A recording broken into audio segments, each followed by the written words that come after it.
Good day, hazard tapping naman tayo. Eto naman, hanapin nyo tong kulay red na sakit sa mga switch sa may right side nyo pagka nakaharap kayo sa motor. So tapos hanapin nyo itong parang blue green na color, brown white saka dark brown. So doon kayo magtatap ng tatlong wires. Tigi-isa yan, hindi pwede siyang magsama-sama. So tatlong wires yan. Tapos ito, makikita nyo yung ginamit kong kulay green na wires is nakakonect siya sa may hazard, switch. So ito yun, removable naman yun. So hanapan nyo na lang ng pwesto yung switch. So nakaganyan lang yan na tatlong switch. Tapos dito yung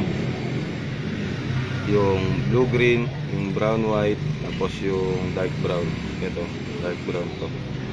So yun, madali lang naman yan gawin. So kung kaya nyo talagang, kung may lakas ng loob kayo at may knowledge kayo sa wire tapping, yan, okay na to.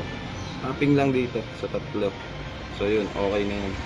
Wala na kayo ibang gagawin. Pero papalitan nyo yung flasher relay dito sa may compartment.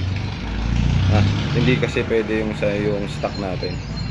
So yun, kahit mga 100 pesos lang yata yun, mga 150 pesos lang yung mga gagastos na kahit kayo na gumawa.